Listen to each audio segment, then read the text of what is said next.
आता होत आले या पुढे ते ना कधी होणे. आता होत आले या पुढे ते ना कधी होणे. आता तरी मिळून सर्व बोला. आता तरी मिळून सर्व बोला ना ऐसे ना पुन्हा होणे. हताशा होत आले या पुढे ते ना कधी होणे. मॅडम काय करताय मॅडम तुम्ही? तेच करते जे तुमच्यासारख्या लोकांबरोबर करायला हवं नार्वेकर. तुमच्यासारख्या करप्ट लोकांविरुद्ध मी मोहीम सुरू केली आहे. या डिपार्टमेंटची सगळी घाण साफ करायची आहे मला. जोवर चौकशीचे रिपोर्ट येत नाहीत तोवर तुम्हाला सस्पेंड करण्यात आले. हे घ्या तुमचं सस्पेन्शन लेटर.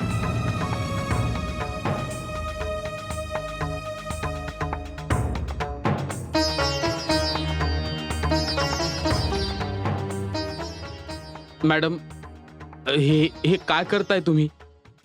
नार्वेकर खूप सेवा केलीत तुम्ही. आता एक काम करता का तुम्ही? काही दिवसांसाठी आपल्या कुटुंबाबरोबर थोडासा वेळ घालवा. You are suspended now and you may leave नाव.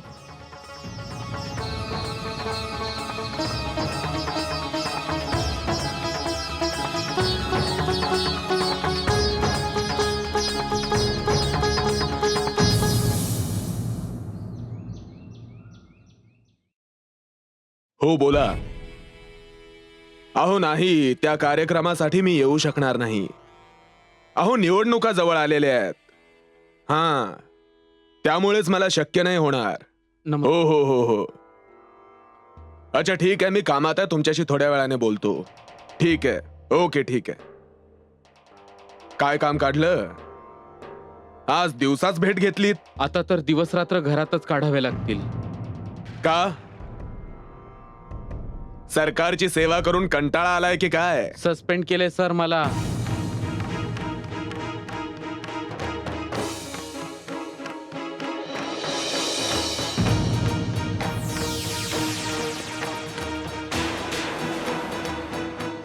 काय?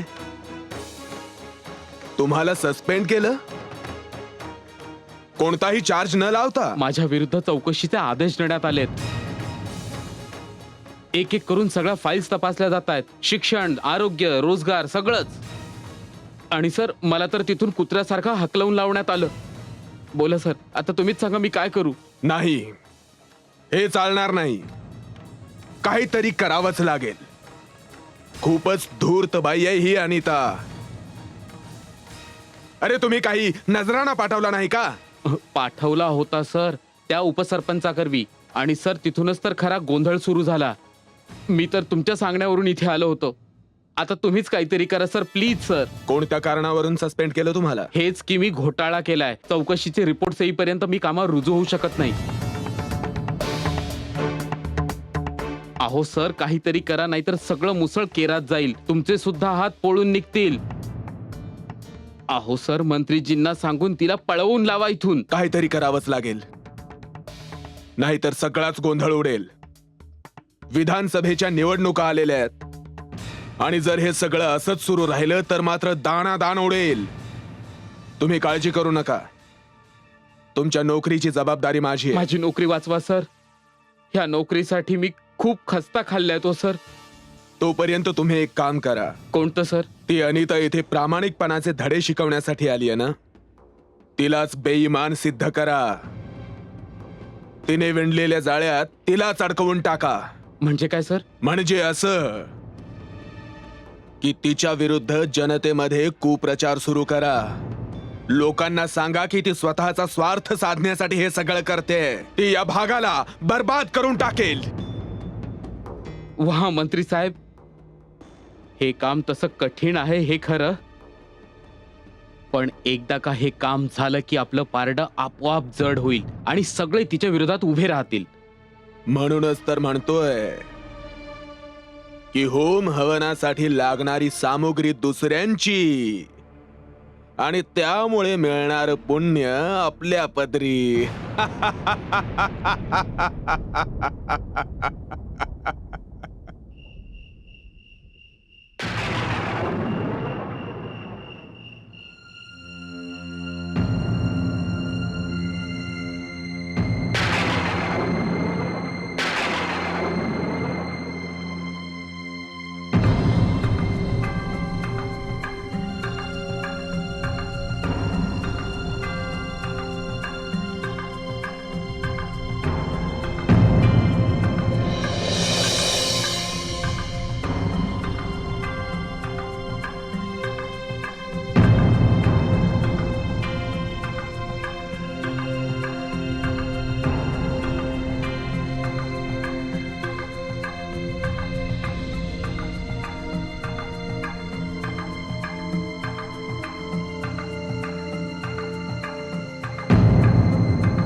ठरलेल्या जागी ठरलेल्या वेळी तर तुम्ही आलात, पण ठरलेले पैसे आणलेत की नाहीत? तुला तुझे सगळे पैसे मिळतील. मिळतील म्हणजे पैसे आणलेत की नाहीत? म्हणजे जितके तुला हवे आहेत त्यापेक्षा खूप जास्त. पण माणिक, तुला त्यासाठी आमचं आणखी एक छोटंसं काम करावं लागेल. घ्या. एक तर आधीच्या कामाचा मोबदला मिळाला नाही आणि आता अजून एक नवीन काम.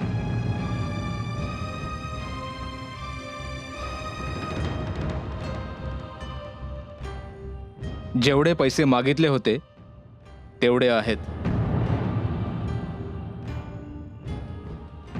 पण हे पैसे तुला तेव्हाच मिळतील जेव्हा तू आम्हाला वचन देशील की तू आमचं दुसरं काम करशील. पण आधी हे तर सांगा की काय काम आहे? काम? तो जो मंत्री आहे ना, तो आता उडतोय. तुला एवढंच करायचं आहे. तुला त्या मंत्र्याला सुद्धा तिथेच पोचवायचं आहे जिथे तू त्या मालती ताईंना पोहोचवलं होतंस.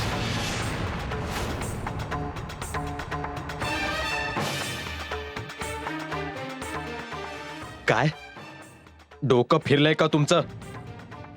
हे काम मला जमणार नाही. का नाही जमणार? मालती ताईंच्या वेळेस तर तू काहीच नाटकं नव्हती केलीस. त्या मालतीने माझ्यावर कोणतेच उपकार केले नव्हते, पण मंत्री साहेबांचे माझ्यावर कोटी कोटी उपकार आहेत. आजपर्यंत मी त्यांच्या मिठाला जागलोय. हा मंत्री आहे ना, तो तुझ्या कोणत्याच उपकाराची परतफेड करणार नाही. तो अंग झटकून टाकेल. दुसरं कुठलंही काम सांगा, पण हे काम मला जमणार नाही. बस, मला माझे पैसे द्या. आता कसले पैसे? जर तू माझं कुठलंच कामच करत नसशील तर मला काय पिसाळलेला कुत्रा चावलाय तुला परत पैसे द्यायला? ठीक आहे, मग मी आत्ताच पोलिसांना जाऊन सांगतो की मी मालतीचा खून कोणाच्या सांगण्यावरून केलाय. तू जाऊन सांगशील आणि पोलीस तुझं ऐकतील. तुझ्याकडे काय पुरावा आहे की मी तुला मालती ताईंचा खून करायला सांगितलं होतं? पुरावा इकडे आहे विकी दादा.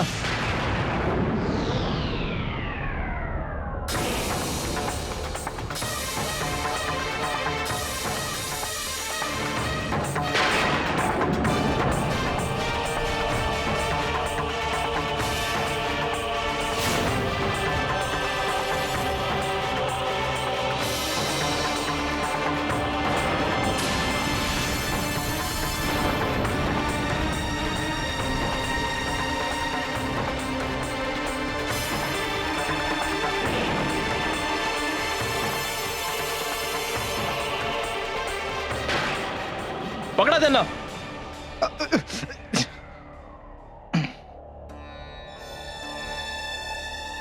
विजय, तुझं माझ्याशी असं काय वैर आहे? तुझं माणूस कशी कोणतं वैर आहे की तू एका व्यक्तीचा जीव घेतलास? मी कोणाचा जीव नाही घेतलाय. आणि तू स्वतःच्या भावाला कोणी ठरवून काय मिळवणार आहेस? तुम्हा दोघांचं सर्व बोलणं या मोबाईल मध्ये रेकॉर्ड झालंय आणि तू स्वतः कबुली जबाब दिलाय. विजय, हे तू योग्य करत नाहीयेस. आता योग्य आणि अयोग्य हे कायदाच ठरवेल दादा.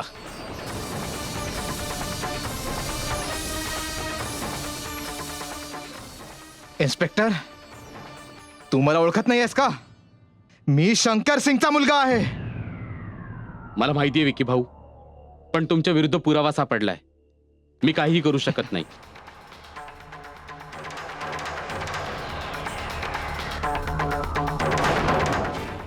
विजय, हे तू योग्य केलं नाहीयेस.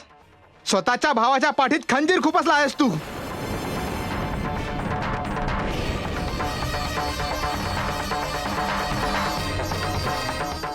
चला.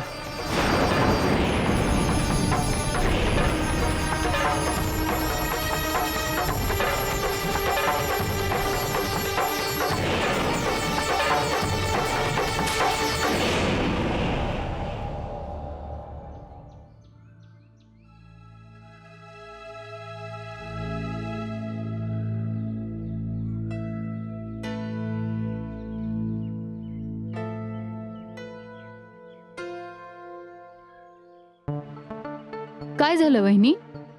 तुम्ही एवढ्या रात्री एकट्या दरवाजाकडे डोळे लावून का बसलात? बहुतेक तुमचे बेटर हाफ आज रात्री सुद्धा गायब आहेत. हो, मी त्यांचीच वाट बघते. माहित नाही रात्रभर कुठे असतात. ही तर फार चुकीची गोष्ट आहे. म्हणजे नवरा रात्र रात्र घरी येत नाही आणि बिचारी बायको रात्रभर आतुरतेने नवऱ्याची अशी वाट बघत बसते. बिचारी शांती वहिनी. हे बघ संजना, मी आधीच खूप काळजीत आहे. तू मला धीर देण्याऐवजी माझ्या जखमेवर मीठ चोळतेस. मी काही मीठ भीठ चोळत नाहीये वहिनी. मी फक्त तुम्हाला जाणीव करून देण्याचा प्रयत्न करते की तुमचं ह्या घरातलं स्थान काय. मी ह्या घरची सून आहे आणि या घरातलं माझं स्थान मला माहित आहे. अच्छा, तर हे स्थान आहे तुमचं या घरात की नवरा रात्रभर घराबाहेर राहतो आणि बायको आपली झोपमोड करून त्याची वाट पाहत बसते. मग आपल्या नवऱ्याची वाट बघणं हा काय गुन्हा आहे का? नाही वहिनी, पण जर त्यांच्यावर आधीच लक्ष ठेवलं असतं ना तर ही वेळच आली नसती. लक्ष ठेवलं असतं म्हणजे नवऱ्याला आपल्या हातातलं खेळणं बनवायचं. आता बघाच, जेव्हा माझं आणि विजयचं लग्न होईल तेव्हा विजय कसा माझा गुलाम बनून राहील ते. अजून तुमच्या लग्नाचा पत्ता नाही आणि आत्तापासूनच नवऱ्याला गुलाम बनवण्याची भाषा. खरंच सांगते मी, तुम्ही बघालच विजय कसा माझ्या तालावर नाचेल ते. विजय भाऊजी असे नाहीयेत. तू चुकीचा विचार करतेयस. मी त्यांना तुझ्यापेक्षा जास्त ओळखते. अगं, दीर आहेत ते माझे. जगातला प्रत्येक नवरा आपल्या बायकोच्या तालावर नाचू शकतो. त्याला तालावर नाचवायची कला बायकोला अवगत असली पाहिजे. त्याला आपल्याकडे अट्रॅक्ट करता आलं पाहिजे. आय थिंक तुम्हाला ती कला अवगत नाहीये.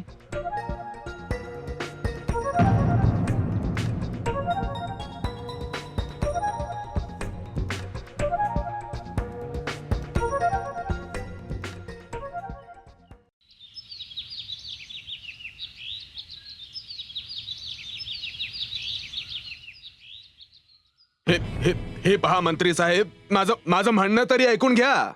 हे काय चाललंय तुमच्या राज्यात? हे पहा मंत्री साहेब, इथली कोणतीही व्यक्ती माझं एकही ऐकत नाहीये. तुमचे सर्व अधिकारी रामराज्य उभारण्याचा प्रयत्न करतायत. माझं कोणीच ऐकत नाहीये. अहो, माझी परिस्थिती अशी झालीये जणू काही दुधात पडलेली माशी. आणि ती तुमची नवीन SDM, ती कोणती अनिता, ती तर माझ्या डोक्यावर बसून मिऱ्या वाटते. ती तर आमदार निधीचा गैरवापर करायला बसलीये. हे पहा मंत्री साहेब, माझी तुम्हाला एक छोटीशी विनंती आहे. तिची इथून बदली करा बस. जय हिंद.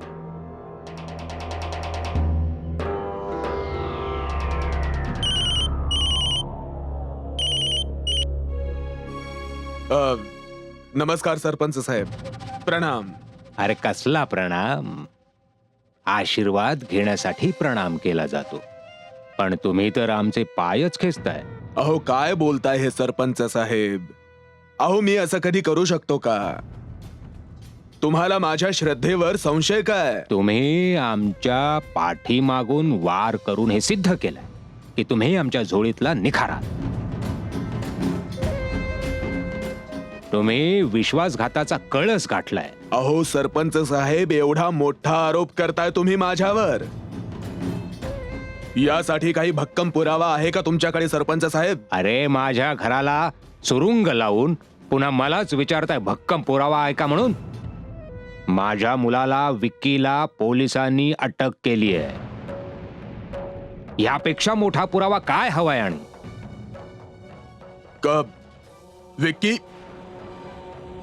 विक्कीला अटक झालीये, पण ह्या अटकेशी माझा काही एक संबंध नाहीये. गप्प बसा तुम्ही. तुमचा हात कसा नाही? तो माणिक तुमचाच माणूस होता ना? विक्कीला मालती देवीच्या खुनाच्या आरोपाखाली अटक झाली.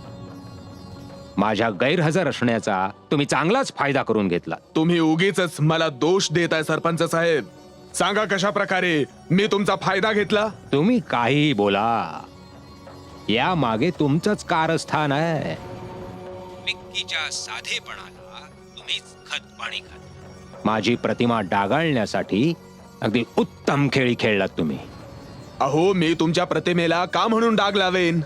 तुमच्या जनाधारामुळे मी या पदावर पोहोचलो. म्हणून तर आमच्या खांद्यावर बंदूक ठेवून गोळी चालवताय. आता बघा, या वर्षीच्या विधानसभेच्या निवडणुकांना कशा माकड उड्या मारायला लावतो तुम्हाला. एका फांदीवरून दुसऱ्या फांदीवर, दुसऱ्या फांदीवरून तिसऱ्या फांदीवर. हे पहा सरपंच साहेब, विक्कीने केलेल्या या गुन्ह्याचा आणि माझा संबंध नाहीये. विक्की संतापलेला होता कारण त्याच्या हातून सरपंच पद गेलं होतं. पण विक्की असं नाही करू शकत सरपंच साहेब. आजपर्यंत विक्कीने स्वतः कोणताच निर्णय घेतलेला नाही, आणि हे तर खूपच मोठं पाऊल होतं. सरपंच साहेब, मला असं वाटतंय की विक्कीला यामध्ये गोवण्यात येतंय. आमचा कोणीच राजकीय शत्रू नाहीये जो विक्कीला अशा रीतीने यात गोवेल. उगीच तोंडाची वाफ घालवू नका. विजय विक्कीला अडकवतोय.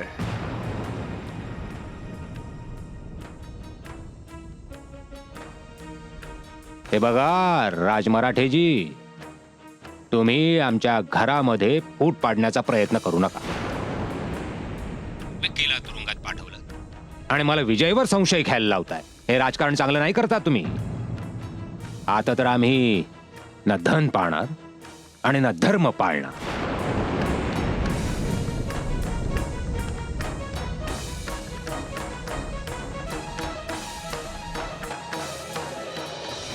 हाच दिवस दाखवण्यासाठी आला होतास तू या घरात. स्वतःच्या घराची मुळं पोखरायला, आपलं नाव धुळीत मिळवायला, गाव सुधारता सुधारता आपलंच घर बर्बाद करायला. हं? काय मिळालं तुला? विक्कीला तुरुंगामध्ये पाठवून. विकी दादाला अटक तर होणारच होती, कारण त्याने खून केलाय.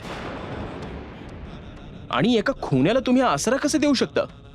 विक्की माझा मुलगा आहे. हो बाबा, तो माझाही भाऊ आहे, पण सगळ्यात आधी तो एक खुनी सुद्धा आहे. ज्याला तू खुनी म्हणतोयस त्याच्या शरीरात माझं रक्त वाहत आहे. तेच रक्त तुझ्याही शरीरात वाहत आहे. तुम्हाला स्वतःच्या रक्ताच्या नात्यांचा खूप अभिमान आहे ना बाबा? पण कधी त्यांचा विचार केला आहे ज्यांचा खून झालाय? ती सुद्धा कुणाची तरी पत्नी, कुणाची तरी आई आहे. त्यांच्या दुःखांचं काहीच मोल नाहीये का बाबा?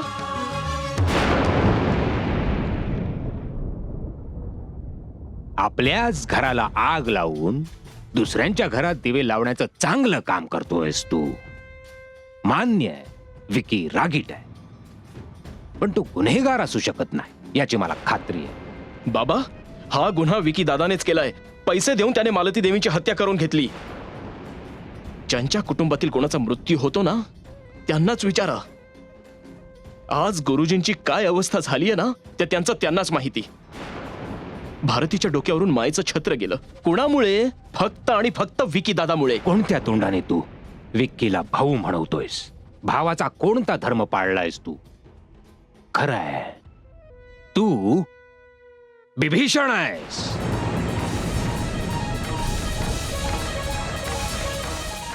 आपल्याच भावाच्या जीवावर उठलेला त्याचा शत्रू.